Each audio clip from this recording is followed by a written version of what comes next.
সম্প্রীতির ছবি আরও রয়েছে। জেলা থেকে সরাসরি এবার যে খবর আপনারা দেখবেন, বারাসাতে সম্প্রীতির ছবি। জগন্নাথ দেবের প্রসাদ নিলেন সংখ্যালঘুরা। বারাসাত 2 নম্বর ব্লকের দাঁতপুর পঞ্চায়েত এলাকার ঘটনা। ছবি দেখছেন আপনারা, এলাকার ঘটনা, যেখানে দুয়ারে রেশনের মাধ্যমে দীঘার জগন্নাথ মন্দিরের প্রসাদ তুলে দিলেন পঞ্চায়েতের উপপ্রধান, আর জগন্নাথ দেবের প্রসাদ নিলেন সংখ্যালঘুরা। জিয়াউল আলম প্রতিনিধি রয়েছেন আমাদের সঙ্গে। জগন্নাথ দেব তো আসলে সকলেরই, সম্প্রীতির আর আলাদা করে সত্যিই কোনো ছবি ফুটিয়ে তোলার দরকার পড়ে না। তবুও এই বাংলার আসল ছবি তো এগুলোই। দাঁতপুর পঞ্চায়েতে যে ছবি আমাদের দর্শকরা দেখছেন, জিয়াউল। একদম, দেখো, সম্প্রীতির ছবি সত্যি একেবারে শাসনের দাঁতপুর গ্রাম পঞ্চায়েত এলাকায়। সেখানে দেখা যাচ্ছে যে জগন্নাথ ধামের যে অর্থাৎ প্রসাদ, সেই প্রসাদ নিচ্ছেন কারা? সংখ্যালঘু ভাই বোনেরা, অর্থাৎ এন্তাজুল, মন্তাজুল, সালেয়ারা, তারাও কিন্তু জগন্নাথ ধামের যে প্রসাদ, সেই প্রসাদ দুয়ারে রেশনের মাধ্যমে তাদেরকে দেয়া হচ্ছে। এবং সেখানে লম্বা লাইন, সকাল থেকে শতাধিক মানুষ তারা দাঁড়িয়েছেন, সব সম্প্রদায়ের মানুষ দাঁড়িয়েছেন এবং সেখান থেকে প্রসাদ নিচ্ছেন। দাঁতপুর গ্রাম পঞ্চায়েতের উপপ্রধান আব্দুল হাই তার নির্দেশেই, অর্থাৎ তিনি নেতৃত্ব দিচ্ছিলেন, সেখান থেকে নিচ্ছিলেন। ফলে এখানে কোনো ভেদাভেদ চলবে না। তারাও বলছেন ভেদাভেদের রাজনীতি তারা বিশ্বাস করে না। ফলে সবাই বাংলা সবার, ফলে তারাও জগন্নাথ ধামের এই প্রসাদ তার জন্যই সবাই নিয়েছেন এবং তারা কিন্তু খুশি হয়েছেন। তার কারণ এখানে দুই সম্প্রদায়ের মানুষ লম্বা লাইন দিয়ে সেখান থেকে জগন্নাথ ধামের প্রসাদ নিচ্ছেন। কোনো ভেদাভেদ রাজনীতি তারা বিশ্বাসী না। এটাই সম্প্রীতির বাংলা। এই সম্প্রীতির বাংলার জন্যই দাঁতপুর শাসনের, দাঁতপুরের একেবারে উপপ্রধান নির্দেশে জগন্নাথ ধামের যে অর্থাৎ এই প্রসাদ, সেটা কিন্তু তারা গ্রহণ করছেন কোনো দ্বিধা ছাড়াই। ফলে একটা সম্প্রীতির ছবি দেখা গেল বারাসাতের শাসনের দাঁতপুর এলাকায়। রোমেলা, আজকে পাকদা দাসপাড়ার বুথ, পার্শ্ববর্তী আরও যেসব আমিনপুর, পাকদা উত্তরপাড়া, দক্ষিণপাড়া, আলিপুর, ধোকরা, এই যেটা আছে, এখানে আমরা রেশন ডিলারের উপস্থিতি থেকে আমাদের বলাই দাস, শরৎ দাস থেকে শুরু করে আরও উসুদ্দিন ভাই থেকে শুরু করে আর যারা সকলেই ছিল এখানে, সকলের হাতে আমরা তুলে দিতে পেরেছি। সকাল থেকে আমরা লাইনে আছি। উত্তরপাড়া, দক্ষিণপাড়া এবং চকামিনপুর, বালিপুর, ধোকড়া গ্রামবাসী মিলে সর্বধর্ম নির্বিশেষে আমরা প্রসাদ নিয়েছি। হিন্দু মুসলমান মিলেমিশেই বাস করি। আমরা এলাকায় কোনো অশান্তি রাখবো না। প্রসাদ সবার জন্যই, সব সম্প্রদায়ের মানুষ এখানে প্রসাদ নিয়েছে, খুব খুশি, আনন্দিত। এত সুন্দর যে এই প্রসাদ বিতরণ করেছে, প্রত্যেক বাড়ি সবাই প্রসাদটুকু পেয়েছে। জগন্নাথ ধাম দীঘা, তার পথে রওনা দিয়েছেন মমতা বন্দ্যোপাধ্যায়। যাওয়ার পথেই কাঁথির ছবি দেখুন। কাঁথিতে মমতা বন্দ্যোপাধ্যায়কে দেখতে ভিড়। গাড়ি থেকে নেমে গেলেন মুখ্যমন্ত্রী মমতা বন্দ্যোপাধ্যায়। হাজার হাজার মানুষ কাঁথির রাস্তার দুধারে দাঁড়িয়ে দীঘা যাওয়ার পথে জনতার এই ভিড়ের মাঝেই মিশে গেলেন মমতা বন্দ্যোপাধ্যায়। গাড়ি থেকে নেমে কথা বললেন মুখ্যমন্ত্রী। ছবি আপনারা দেখছেন, দুধারে সাধারণ মানুষ ভিড় জমিয়েছেন। বয়স সেখানে 8 থেকে 80। হাত নেড়ে অভিবাদন। মুখ্যমন্ত্রী মমতা বন্দ্যোপাধ্যায়ের কথা বললেন তাদের সঙ্গে। কাঁথির রাস্তার ছবি আপনারা দেখছেন। দীঘায় এবারই জগন্নাথ ধামের পর প্রথম রথযাত্রা, সেই উদ্দেশ্যে মমতা বন্দ্যোপাধ্যায় দীঘার উদ্দেশ্যে রওনা দিয়েছিলেন এবং রাস্তায় কাঁথির ছবিটা আপনারা দেখছেন। দুধারে প্রচুর মানুষ, তারা অপেক্ষা করছেন। এই ছবি অবশ্যই আমাদের চেনা ছবি, কারণ মমতা বন্দ্যোপাধ্যায় ঠিক এভাবেই জনস্রোতে মিশে যাওয়ার চেষ্টা করেন। সাধারণ মানুষ তাকে দেখতে দুধারে দাঁড়িয়ে রয়েছে, আর মমতা বন্দ্যোপাধ্যায় এরকম মাঝখান দিয়ে হেঁটে যাওয়ার ছবি, তাদের সাথে কথা বলার ছবি এর আগেও আমরা বিভিন্ন সময় দেখেছি। এই ছবি গুরুত্বপূর্ণ, তার কারণ জায়গাটার নাম কাঁথি। কথা বলবো, আমাদের প্রতিনিধি আবির ঘোষাল রয়েছেন সঙ্গে। আবির, যখন কথা বলছি, যখন এই ছবি নিয়ে কথা বলছি, যখন দীঘার পথে যাওয়ার মাঝে মমতা বন্দ্যোপাধ্যায় নেমে গেলেন কাঁথিতে, ঠিক সেই সময় থেকে দাঁড়িয়ে বিধানসভা নির্বাচন আর হয়তো কয়েক মাসের অপেক্ষা, 1 বছরও পুরোপুরি নয়। এই ছবিটা কতটা সিগনিফিক্যান্ট? রাজনৈতিক দিক থেকে ভীষণ তাৎপর্যপূর্ণ। তার কারণ হচ্ছে যে কাঁথি বনাম কলকাতার এই লড়াই 2021 থেকেই শব্দবন্ধনী রাজনীতিতে সব থেকে বেশি চর্চা হয় এবং সেখানে দীঘাতে পূর্ব মেদিনীপুরেরই অনুষ্ঠানে যোগ দিতে আসার পথে কাঁথি, অনেকেই বলছেন যে শুভেন্দুর পাড়ায় মমতা বন্দ্যোপাধ্যায়কে দেখতে জনস্রোত, এবং তিনি যেভাবে মানুষের সঙ্গে গিয়ে কথা বললেন, মহিলাদের সঙ্গে কথা বললেন, স্কুলের যারা স্টুডেন্ট রয়েছেন তাদের সঙ্গে কথা বললেন, সর্বোপরি এক প্রশাসনিক দিক থেকে তারা সমস্ত সুযোগ সুবিধা পাচ্ছেন কিনা সেটা বুঝিয়ে দিলেন। দ্বিতীয়ত হচ্ছে তার দলের যারা নেতা কর্মীরা রয়েছেন তাদেরকে উনি এদিনকার একটা আত্মবিশ্বাস জুগিয়ে দিলেন যে এখন থেকে সমস্ত কটা জায়গাতে পথে নেমেই তাদেরকে লড়াই করতে হবে। মমতা বন্দ্যোপাধ্যায় সম্পর্কে কথা হলে এটা হয় যে তিনি নেত্রী, তিনি পথে নেমে থাকতে পছন্দ করেন এবং বিভিন্ন সময় থেকে তিনি সেই জনসংযোগটা করেন এবং এদিনকে সেই কায়দাতেই যেভাবে জনসংযোগ সারলেন তাতে কার্যত সরাসরি রাজনৈতিক চ্যালেঞ্জে ছেড়ে দেওয়া হলো। ফলে অবশ্যই কাঁথির মতো জায়গাতে তার এই মানুষের সঙ্গে কথা বলা, ভিড়ে মিশে যাওয়াটা রাজনৈতিক দিক থেকে তাৎপর্যপূর্ণ। বেশ,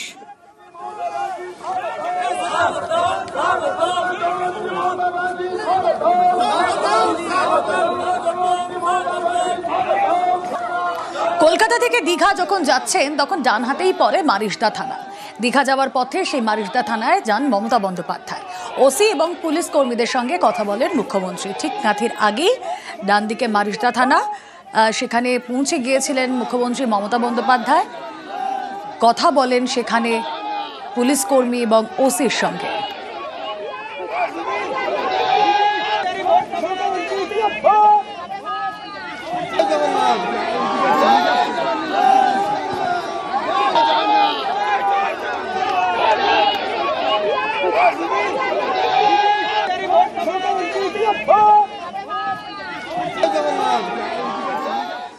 রথযাত্রা, লোকারণ্য, মহাধুমধাম। দীঘার ছবিটায় আসুন আপনাদের দেখায় জগন্নাথ ধাম। সেখানে পৌঁছে গিয়েছেন মুখ্যমন্ত্রী মমতা বন্দ্যোপাধ্যায়।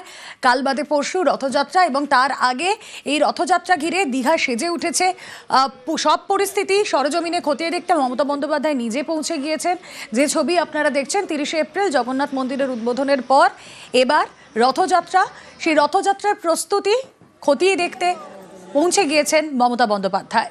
কথা বলবো, প্রতিনিধি আবির ঘোষাল রয়েছেন সঙ্গে। আবির, দীঘায় মুখ্যমন্ত্রী মমতা বন্দ্যোপাধ্যায় পৌঁছে গিয়েছেন, আর দেখো বাংলার মানুষের কাছে এই রথ সত্যি স্পেশাল। দীঘায় মানুষ ভিড় জমাচ্ছেন, মমতা বন্দ্যোপাধ্যায় পৌঁছে গিয়েছেন। কাল বাদে পরশু রথ, কি কি কর্মসূচি রয়েছে এই দুদিন? দেখো, প্রথমত একটা বাসও ফাঁকা নেই। সমস্ত সরকারি এবং বেসরকারি যে সমস্ত বাসগুলো আসছে তার সমস্ত কটা আসন সম্পূর্ণ পূর্ণ হয়ে গিয়েছে এবং তারা প্রত্যেকে ইতিমধ্যে আসতে শুরু করে দিয়েছেন। দ্বিতীয়ত হচ্ছে এখানকার সমস্ত হোটেল তার সম্পূর্ণ বুকিং একেবারে রবিবার পর্যন্ত এবং প্রচুর মানুষ এখনো পর্যন্ত আসছে। মুখ্যমন্ত্রী নিজেও যেটা উল্লেখ করেছেন, ইতিমধ্যে একটা বৈঠক করলেন জেলা শাসক, জেলা পুলিশ সুপারের সঙ্গে। তাদের প্রত্যেককে তিনি জানিয়ে দিলেন যে মানুষজনের জন্য থাকা এবং এই রথযাত্রা নিয়ে যেন কোনো অসুবিধা না হয় এবং জায়ান্ট স্ক্রিন আরো সংখ্যা বৃদ্ধি করতে বলা হয়েছে এবং আগামীকাল তিনি নিজে মন্দিরে যাবেন এবং রথ টানার অনুষ্ঠানের সময় তিনি সেখানে থাকবেন এবং পরের দিনও অর্থাৎ শনিবার দিনকেও তিনি দীঘাতে বেশ কিছু কর্মসূচিতে যোগ দেবেন। সেই সংক্রান্ত বিষয় প্রশাসনিক স্তরে উদ্যোগ নিতে বলা হয়েছে। বেশ,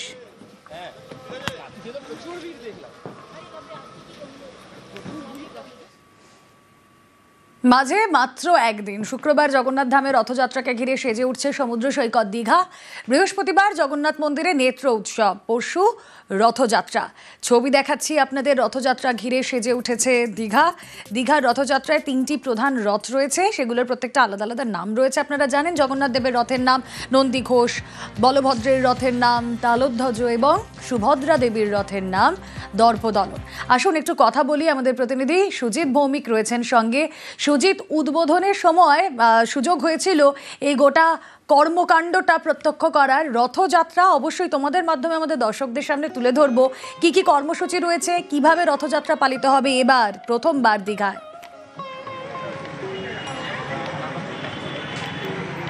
রুমেলা, দেখো, তুমি উদ্বোধনের কথা যখন বললে, কথা বলতেই হয়। উদ্বোধনের পর থেকেই কিন্তু শুরু হয়ে গেছে কাউন্টডাউন, বলা যায় প্রস্তুতি।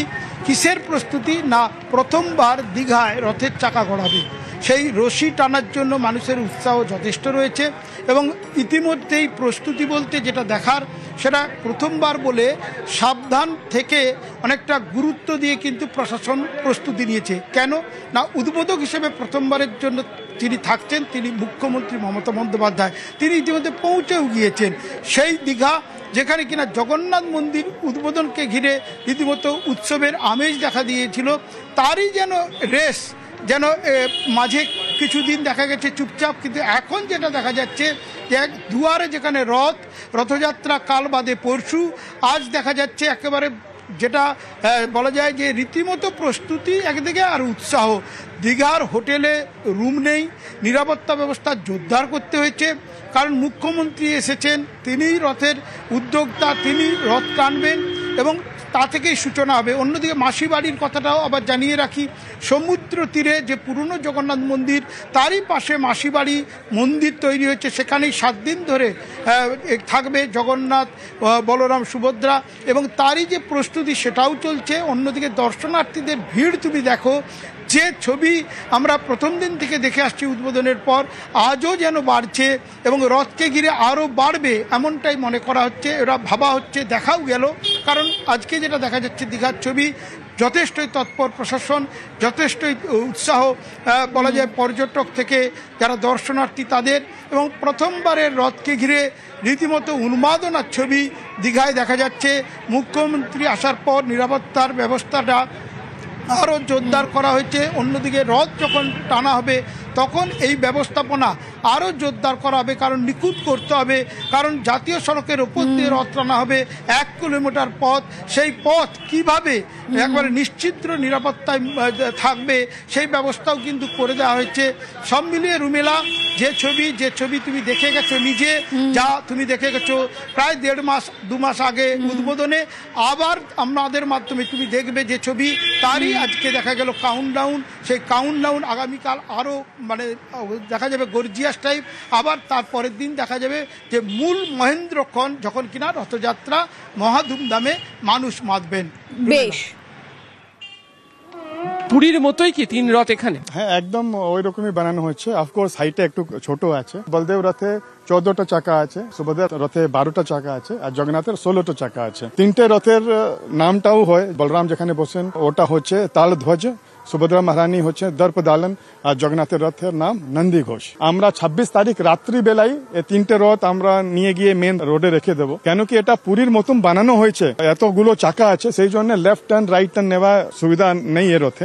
রথের রশিতে তো টান দিতে প্রচুর মানুষ অপেক্ষা করে থাকেন, এখানে কি রথের রশিতে টান দেওয়া যাবে? কলকাতায় যেরকম সুবিধা আছে, যখন বাড়ির সামনে রথ আসে লোক টেনে নেয়, কিন্তু এখানে 1 কিলোমিটারে 2 লাখ লোক, এটা অনেক বড় সংখ্যা।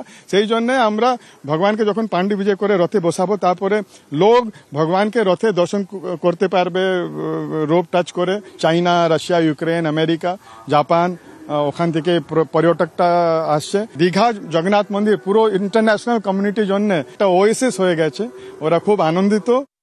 সত্যি আমাদের একটা বিরাট পাওনা, দীঘায় একটা জগন্নাথ মন্দির, তার সাথে মাসির বাড়ি, আমরা সবই পেয়েছি, বিরাট পাওনা। আমরা স্থায়ী বাসিন্দা হিসাবে আমাদের বিরাট গর্ব, এবং গোটা পশ্চিমবঙ্গবাসীও বিরাট গর্ব। সবাই খুব খুশি, খুব আপ্লুত।